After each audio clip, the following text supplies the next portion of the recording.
Big acquisition for eBay. They acquired TCGPlayer, a selling website. A kind of a wonky T-Law sale, Trevor Lawrence shield sale that I want to go over. And then also we've got the Burbank Card Show, the inaugural is coming up. Let's dig into this.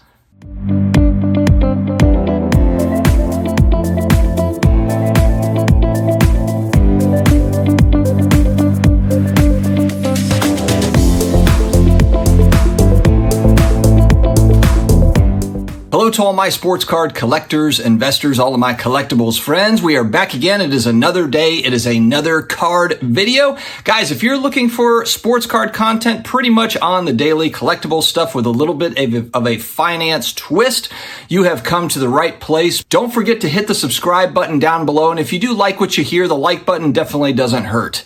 Also connect with me on IG at SportsCardDad. And I'm also on the Twitter, the Sports Card Dad. Big thank you to channel partner ComC.com, your home for buying, selling, flipping all the hottest trading cards. Over 29 million cards across all sports genres and eras. With a ComC.com account, you can purchase cards from different sellers over time and ship them home together later, or immediately reprice them for sale on the ComC marketplace. I like to call them the OG Vault. Check out ComC.com. All right, guys, got a little bit of newsy type stuff today. This one kind of slid under the radar a little bit. I did see some stuff on social media about it, but eBay continues to keep on reinvesting into the collectible space. And I believe I saw in one of these articles, because there was various articles on this already as it came out, but eBay basically stated that the collectible side of their website is growing dramatically more than many of the other parts of eBay.com, which I think that makes a whole lot of sense. I know a lot of people sell, secondhand things on eBay. There's a lot of reselling on eBay for a variety of different things. But I've got to assume, just as far as volume goes, sports cards, comic books, the collectibles type stuff, it's got to be a high percentage of what they're selling these days. And as we've talked about, they're investing in the vault system that they've got built up. They're investing in authentication through CSG and PSA. And now they have bought into TCGPlayer. This is a selling website for $295 million. Not a small sum. $295 million.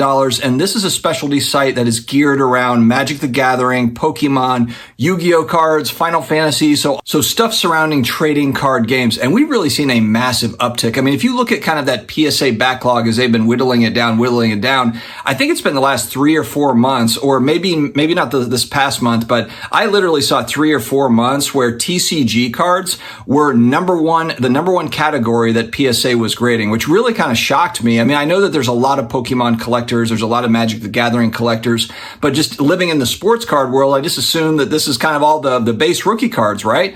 Wrong. A lot of Pokemon stuff, Magic the Gathering, Yu-Gi-Oh is flowing through PSA, CSG, etc., really making up a big part of their business. So eBay, recognizing this as a growing segment, I did see though something like Pokemon was going to print something like 9 billion cards in 2022 or 23 or one of these, and I'm thinking because with us, we're always thinking about scarcity, collectability. Well, if you're a collector, there will not be a shortage of Pokemon cards out there for you. There is no doubt about that. So this being an important step, I think if you're just an optimist on the trading card hobby as a whole long term, the fact that you're seeing acquisitions like this, $295 million again, this is the type of stuff that you really kind of like to see if you're looking at that kind of long-term stuff. And eBay really going all in on collectibles. It doesn't seem like it's slowing down. All right, we've got the Burbank Card Show, the inaugural, the first time that this is going to happen. Of course, Burbank Cards, the card shop itself, has been a massive success. And so what's the next step? Hey, why not a card show? And there's so much excitement, hype around this show. The LA card scene, that Southern California card scene, has really been the mecca, really. You could argue there's other parts of the country, but there's a lot of, big personalities and frankly, just a lot of money that's in Los Angeles. Brad, the Comeback Card Investor, the guy I do that weekly Off-Centered show with, he is in Los Angeles. He tells me all the time about high-end buyers, high sellers, collectors, etc. There's just a lot of money concentrated in Southern California. And so it's not a huge surprise that you're seeing this stuff kind of really take hold there. And so we've got this show. There's a lot of excitement. I did see a good kind of panel that Jeremy Lee did a few days ago, maybe last week, Sports Cards Live, Jeremy Lee. And he had Brad on, he had Coleman Cards, he had the Burbank guys. So he had a few people that came on, Rolling with FD. Had a few guys come on, just talk about their expectations for the show.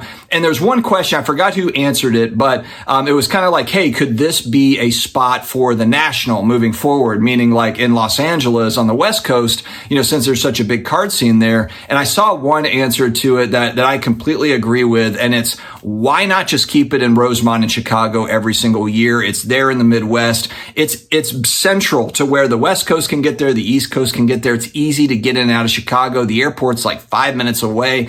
It just makes sense to keep it at that location. So while they can try and reinvent the wheel and have, look at Orlando and look at some of these other places, Los Angeles, I just don't see a point in having the National East Coast or West Coast. Find a central location. I know Dallas was kicked around. Fine. I mean, Dallas wouldn't be a horrible option. It's easy to get into. Of course, their Dallas card show has really become very popular. So some would say, oh, well, it's competing with Dallas. I don't know if it really is. I mean, Dallas does a show now, every month or 2 months, every 45 days. I don't know if it really slows down. I mean, Dallas did a show last year that was like 2 weeks before the National. Even this year, I think they did 2 or 3 weeks before the National. And yeah, maybe traffic was a little lower, but they still had a full show. They still had exhibitors there. It was still going. They didn't have to cancel it or anything. So that'll be interesting. So I want to see what happens with this Burbank show. I'm going to read off the list of the list of sponsor companies that have sponsored into this Burbank card show. eBay, Beckett, PWCC, Whatnot, Golden, Drip, Ship My Cards, PSA, Zion Cards, Card Pro.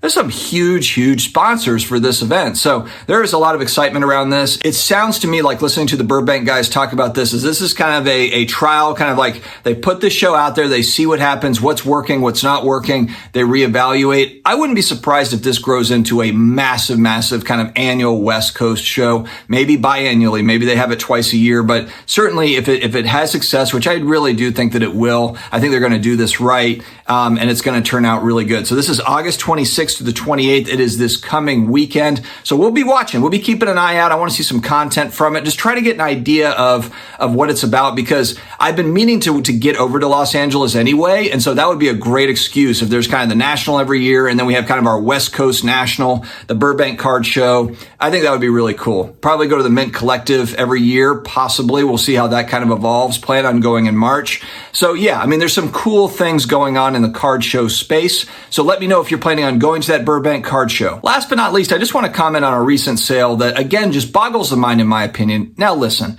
if you're a massive Trevor Lawrence fan, or if you're really big into this particular card, then by all means, we can all buy whatever the heck we want. I'm sure there's plenty of things I buy people like, that is the dumbest thing I've ever seen. But what really got me on this recent sale, so this was a $336,000 sale, including the buyer's premium, 2021 National Treasures Platinum, NFL Shield 1 of 1, all the bells and whistles, autograph, BGS 8, Auto 10. And then on the back, it just reads, the memorabilia is not from any specific game or event. If I'm going to pay $335,000 for a card, any card, I mean, basically it's just a plastic shield on it. Is that like something that you can just get anywhere? It's not like, from Trevor Lawrence's first ever jersey or something. I mean, the fact that you can have this sell for this amount of money is just shocking. And I think this is the most shocking part of the high end market right now within sports cards. It wouldn't be as bad if it was like, and I know people are going to say like, oh, you're talking vintage, pro vintage, over modern, but hear me out here for a second. If this was, if we're talking about, PSA 10 Willie Mays rookie card, or, SGC 10 or SGC 9.5 Mickey Mantle 52 tops, like what we're about to see kind of sell in the millions of dollars, or even a modern player that has, Patrick Mahomes has won a Super Bowl. So even just to see Patrick Mahomes stuff, kind of going at higher prices, fine. Trevor Lawrence is a second-year quarterback. He's coming off of, really kind of a down year with Jacksonville. He's in Jacksonville because he had, 5 coaches in the first season. Obviously, he hasn't had a chance to really kind of show himself, but to me, this is a guy that's really shown nothing yet. Absolutely nothing. It's kind of the same as Tua. Even Josh Allen, hell, at least Josh Allen is right on the cusp of getting to a Super Bowl. He was just right there. He didn't get there, but at least with Josh Allen, you're like, okay, this guy, he's done some things. He's done a little bit. Patrick Mahomes has won a Super Bowl. He's been to 2. But Trevor Lawrence, and I understand, look, huge hype. I get it. Exciting. Look, there's probably going to be a good career ahead for Trevor Lawrence, but this is an unbelievable amount of money. Unless this is some sort of flip thing where it's like, I'm going to buy this for $330. I'm just going to try to sell it for $400 and get out of it $450. I don't know. There's a short-term plan for this thing, and maybe that's what it is. But we've just seen a lot of high-end sales recently where it's like it was bought for $250 and it's selling for $150. It was bought for $100 and now it's selling for $60. We're seeing a lot more of that. So the fact that we're still seeing these kind of massive sales on unproven players. And again, look, I know that there's kind of a sports betting element to this. There's some people that just have a truckload of money and they don't care. And maybe this person has a perfectly good game plan for this to where maybe this person already has a buyer on the back end. Maybe they're buying this for $335 because, hey, they've got a huge, Trevor Lawrence fan that's been looking for this or whatever. I mean, maybe there's some story that I'm just missing here. But anyway, I just wanted to call that out. The fact that this is not any sort of game used anything and it's just a plastic shield or whatever plunked onto a card that's got an autograph on it, it just shocks me. And the one-on-one thing, how many one-on-ones does Trevor Lawrence have this year? A lot. This isn't like now maybe this is the best one-of-one. I certainly hope so. For this price, this better be the best damn one-of-one ever made. Anywho, guys, I hope that you have an amazing day ahead. Let me know your thoughts in the comments per usual. Stay healthy, stay awesome, and I will talk to you again later.